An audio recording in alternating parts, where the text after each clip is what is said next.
Kien is-sibt 3 ta' Diċembru meta f'Kordin iġġarfet binja li kienet qed tinbena bil-konsegwenza li telef ħajtu Gian Paul Sofija, żagħżugħ ta' 20 sena. Bil-kadavru ta' żagħżugħ jinstab 15-il siegħa wara li saret tfittxija intensiva. Minn dik l-għodwa għaddew xarejn u ħadd għadu ma ġie arrestat mill-pulizija b'rabta ma' dan il-każ. Bil-familja ta' Gian Paul Sofija għadhom qed jistennew li ssir ġustizzja.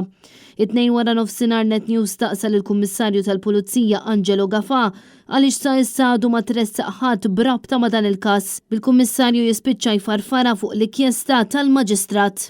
Qegħdin il-Pulizija nistennew b'ħerqa il-konklużjoni ta' dik l-inkjesta sabiex eventwalment abbażi ta' il-konklużjoni nkunu nistgħu nieħdu l-azzjonijiet min-naħa tagħna. Grazzi. Dan fil-waqt li l-qraba għadhom qed jistennew domandi li s'issa qatt ma kellhom ebda tweġiba għalihom.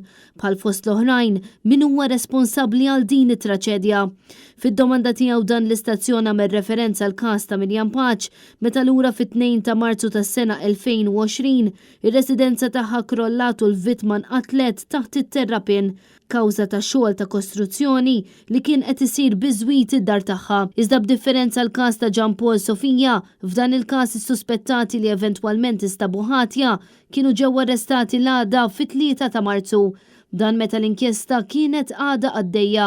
Għal xi raġuni li ħadd għadu ma jaf, il-każ ta' dan iż-żagħżugħ għadu s'issa miftuħ beraħ u sa issa għadu ħadd ma tressaq il-qorti. Bil-Kummissarju jgħid li għadu qed jistenna.